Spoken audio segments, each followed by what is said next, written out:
नमस्कार. मी भाऊ तोरसेकर. तुम्ही बघत आहात प्रतिपक्ष. मित्रांनो, आता महाराष्ट्रातल्या निवडणुका होऊन गेलेल्या आहेत. लोकसभे पाठोपाठ विधानसभेच्या निवडणुका झालेल्या आहेत. त्यामुळे पुढली निदान 4.5 वर्ष ज्याला राजकीय म्हणता येतील अशा कुठल्याही निवडणुका नाहीत. जेवढं प्रचंड बहुमत महायुतीला मिळालेलं आहे, त्यानंतर हे सरकार 5 वर्ष निर्वेदपणे चालेल याविषयी कोणाच्याही मनात शंका असायचं कारण नाही.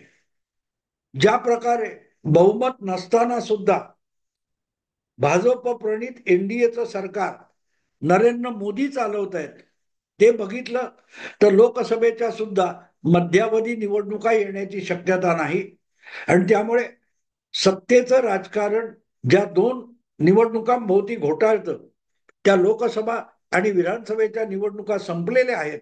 त्यामुळे निवडणुकांचं राजकारण एक प्रकारे महाराष्ट्रातून पुढच्या 4-4.5 वर्षासाठी संपलं, हे सत्य प्रत्येकाने स्वीकारलं पाहिजे.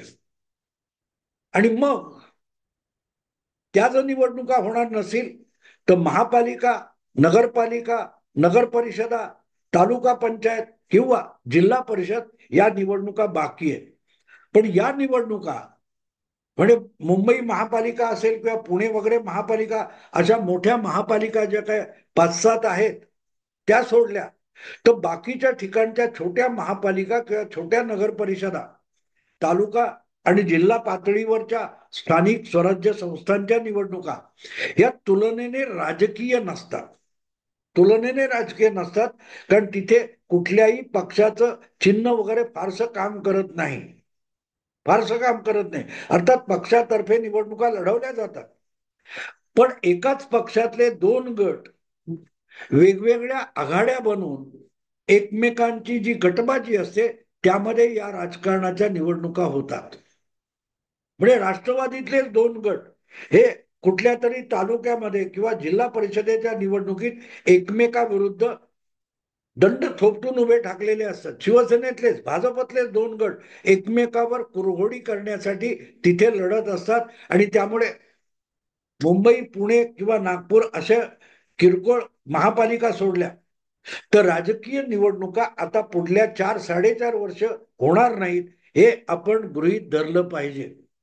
हा सगळा पार्श्वभूमी मी तुम्हाला एवढ्यासाठी सांगतोय की जर 4-4.5 वर्ष कुठल्याही राजकीय निवडणुका नसतील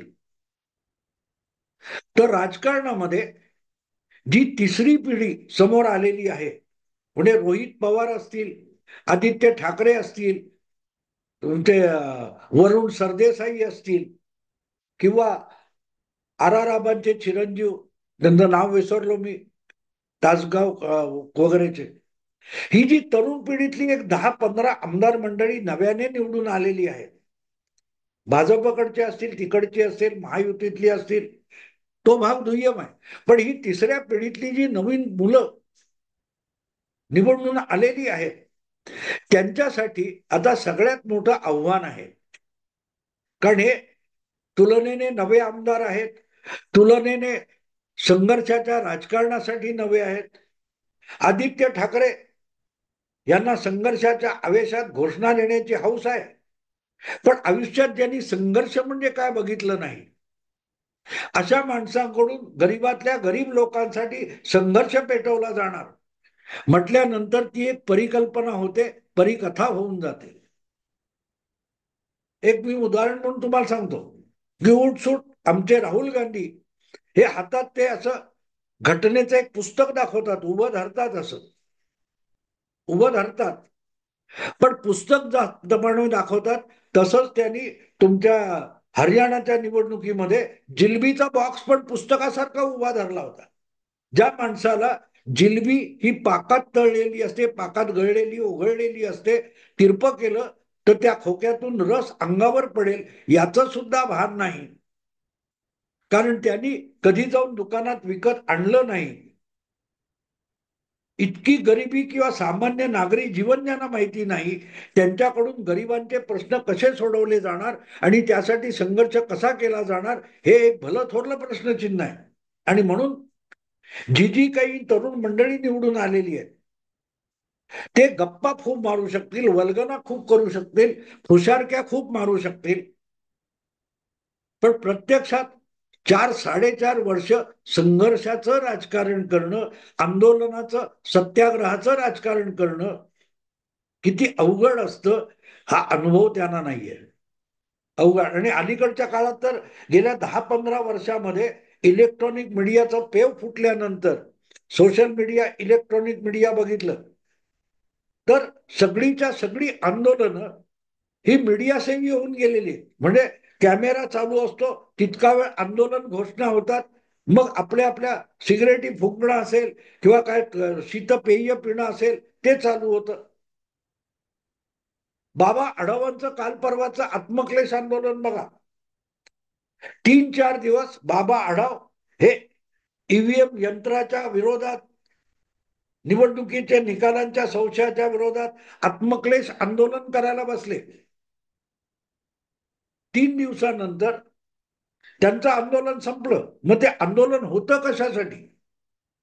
ज्या आंदोलनाची दखल शासनाच्या कुठच्याही एका विभागाने घेतली नाही आणि उद्धव ठाकरे यांच्या हस्ते लिंबू रस पिऊन बाबा आढावांनी उपोषण काय आंदोलन सोडलं. मुद्दा असा आहे की ते आंदोलन होतं कशाला? कॅमेरा पुरतं होतं, मीडिया पुरतं होतं.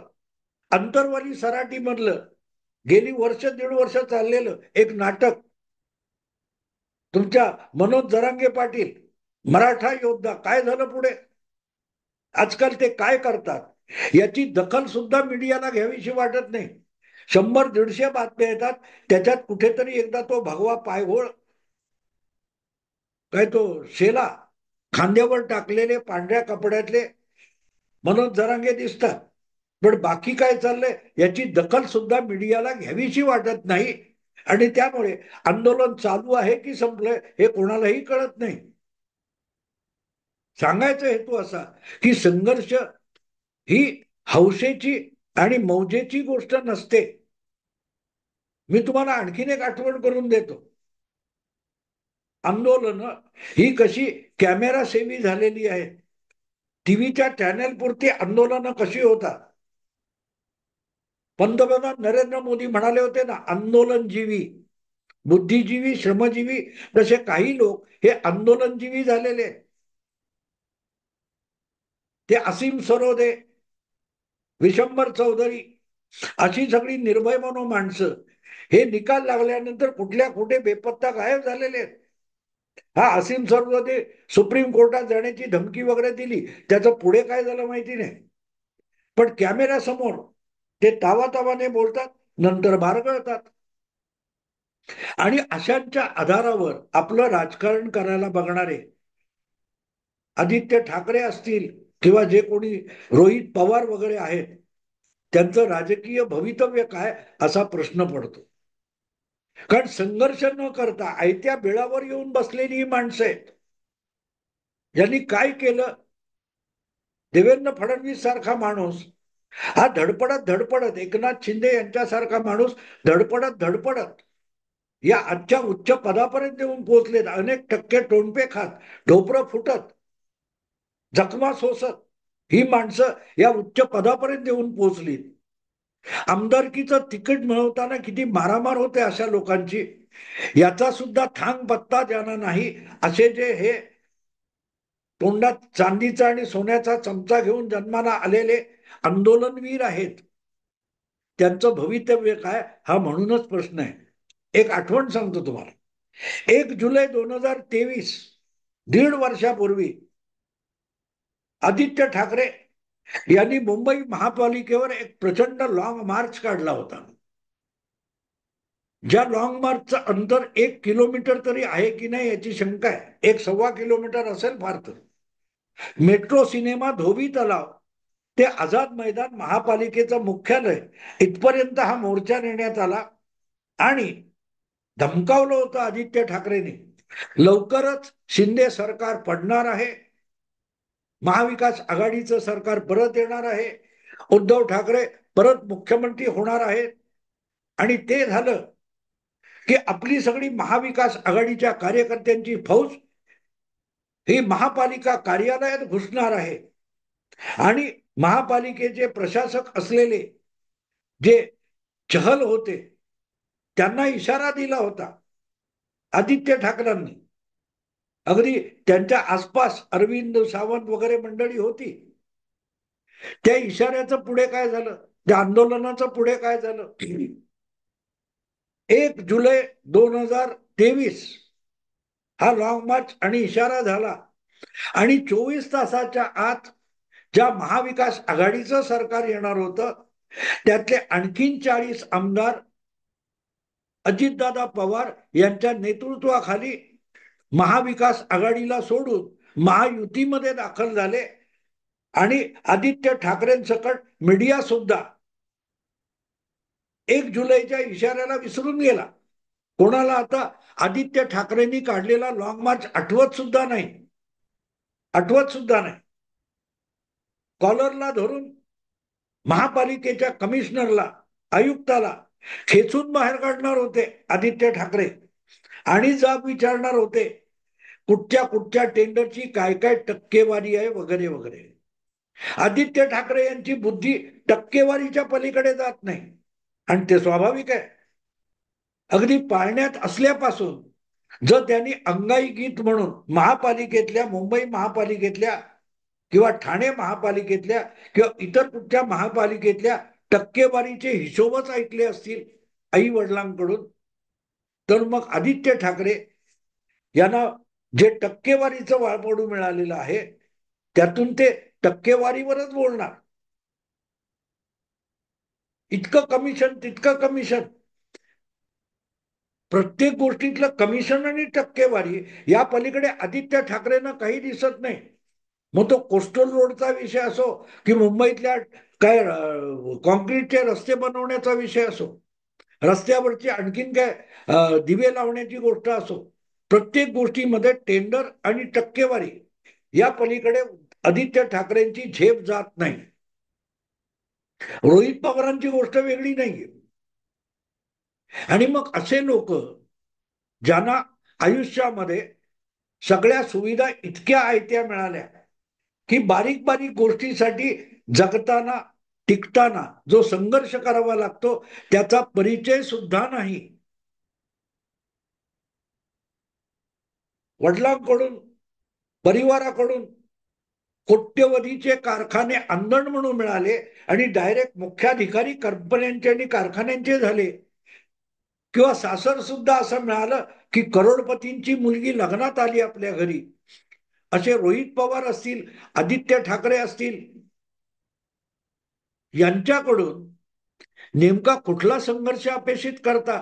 संघर्ष तो करतो ज्याला टिकण्यासाठी 2 घास मिळताना मारामार होत असते. ज्याच्या पोटाला चिमटा येतो तो भुकेसाठी लढतो. जे भरपेट आहे आणि भरपेट खाल्ल्यानंतर ते हजम करण्यासाठी व्यायाम करावा अशा पद्धतीमध्ये आंदोलन आणि संघर्षाचा पवित्रा घेतात. त्यांच्याकडून व्यायाम होऊ शकतो, वर्जिश होऊ शकते, पण आंदोलन नाही होऊ शकत. आंदोलन नाही होऊ शकत. सर्वायवल, जगण्याची धडपड ही आंदोलनाची मूळ प्रेरणा असते. ज्यांच्या आयुष्यात आपल्या अस्तित्वाची आणि आपल्या जगण्याची कुठलीही चिंता नाही असे सुखवस्तू लोक आंदोलनाचं नाटक करू शकतात, आंदोलनाच्या फुशारक्या मारू शकतात आणि त्यातून राजकारण संपूर्ण उलटून टाकण्याची घोषणा करतात, पण त्याच्या पुढे काही होत नाही. आणि म्हणून 1 जुलै 2023 रोजी मुंबई महापालिकेच्या तत्कालीन आयुक्ताला कॉलरला धरून बाहेर आणणार आणि जाब विचारणार अशी घोषणा आदित्य ठाकरेंनी केली आणि ती हवेत विरून गेली. ना मीडियाला आठवत आहे तो सगळा कौतुकाचा लॉंग मार्च बाळराजेंचा दाखवणारी जी माध्यमं होती त्यांना आदित्य ठाकरेंचं ते आंदोलन आठवत सुद्धा नाही आणि खुद्द आदित्य ठाकरेंना सुद्धा आठवत नाही. असे लोक मार्कडवाडीमध्ये जाणार, असे लोक तुमच्या बाबा आढावांचं उपोषण सोडवायला जाणार, असे लोक अंतरवाली सराटीमध्ये घिरट्या घालणार. पुढे काय? पुढे बिग झिरो. Big zero. चल रे भोपळ्या, टुणूक टुणूक. हा सगळा खेळ आपल्या घरातली पोरं, नातवंड, लेकरं बाळ राजकारणात आणून ज्यांनी करून ठेवलाय, त्यांनी नुसतं राजकारण नासवलेलं नाही, जे संघर्षाचं राजकारण आहे, जे आंदोलनाचं राजकारण आहे, जे रस्त्यावरचं राजकारण आहे, ते सुद्धा नासवून टाकलेलं आहे. ते सुद्धा नासवून टाकले. मृणाल गोरे असोत, जयवंतीबेन मेहता असोत, अहिल्या रांगणेकर असोत, अशा महिला रेल्वे ट्रॅकवर आडव्या पडायच्या, पोलिसांकडून बेछूट लाठीमार सहन करायच्या. त्याचा मागमूस सुद्धा या आंदोलनामध्ये आज दिसतो का बघा. ही सगळी कॅमेरापुरती आंदोलनं झाली आहेत आणि त्यामुळे त्यांचे नेते सुद्धा कॅमेरापुरते आहेत असं हात ठेवून एकनाथ शिंदे यांची टवाळी करणारे आदित्य ठाकरे स्वतःही दाढी वाढवून बसलेत आणि मग एक आंदोलन संपलं की असाच दाढीला हात लावून बसतात. पुढे काय? पुढे काय नाही, मागे काय नाही. मुद्दा असा आहे मित्रांनो, की ही जी तरुण पिढी आहे, जी आज 20, 25, 30च्या घरात आहे, यांना आता पुढची 4.5 वर्ष काय करायचं हा प्रश्न भेडसावणार आहे. कारण विधानसभेत तावातावात काहीतरी बोलायचं, कॅमेरासमोर काहीतरी जोरातही बोलायचं आणि मग मीडियातल्या लोकांनी टोला, पलटवार असे गोलमाल शब्द वापरायचे की हे घरी जाऊन झोपले, ते घरी जाऊन झोपले. पुढे काही नाही. लोकांचे प्रश्न जागच्या जागी. लोकांचे प्रश्न जागच्या जागी. आणि अशा वेळेला जे निवडून आलेले आमदार आहेत किंवा त्या आमदारांच्या पक्षाचा मंत्री असेल, त्याच्याकडे सत्ता असेल, तर तो सामान्य माणसाच्या आयुष्यातले छोटे छोटे प्रश्न निदान मार्गी लावतो. निदान मार्गी लावतो. लोकांना जगण्याचे प्रश्न भेडसावत आहेत आणि आदित्य ठाकरे किंवा रोहित पवार वगैरे मंडळींना संविधानाची चिंता आहे. ते संविधान 70 वर्षामध्ये सामान्य माणसाच्या आयुष्यात किती फरक पडू शकलं हे तुम्हाला सांगता येत नाही.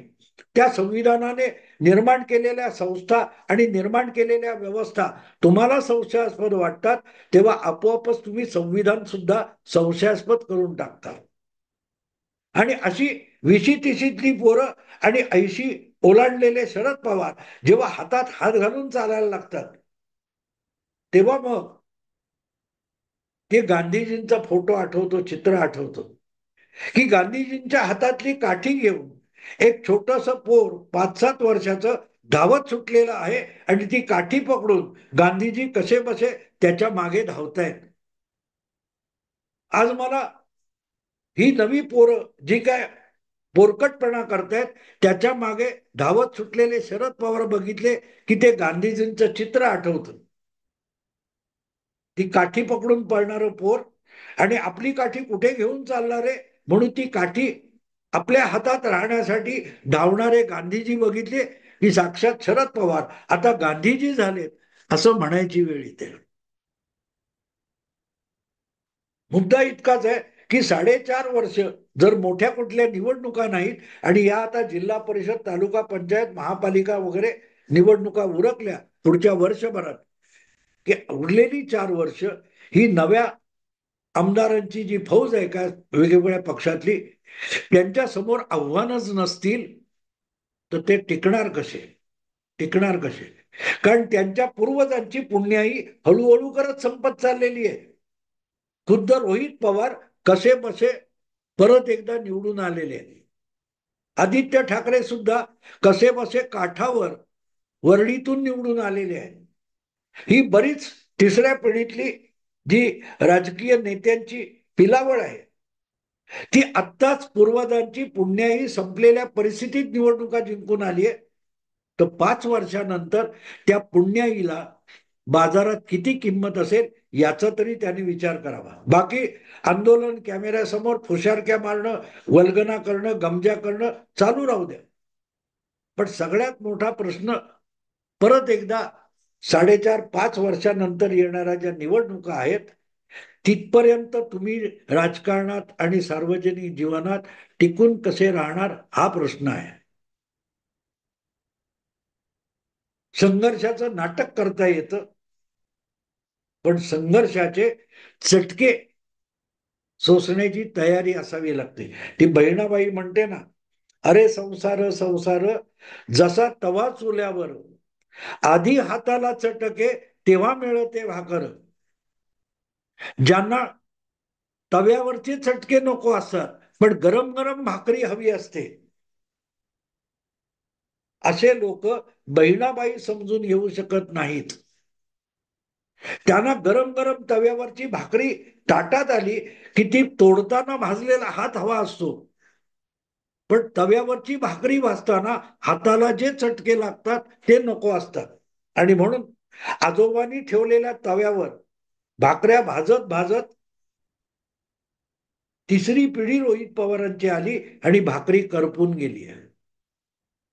मुद्दा एकच आहे की या तिसऱ्या पिढीतले जे जे कोणी नातू पणतू वगैरे निवडून आले त्यांचं 4 वर्षानंतर 2029 मधलं भवितव्य काय असेल याचा विचार त्यांनीही करावा, त्यांच्या पाठीराख्यांनी करावा आणि त्यांचे ढोल पिटणाऱ्या माध्यमांनी सुद्धा करावा. मित्रांनो, आता इथेच थांबतो. आवडलं लाईक करा, शेअर करा आणि प्रतिपक्षाला सबस्क्राईब करा.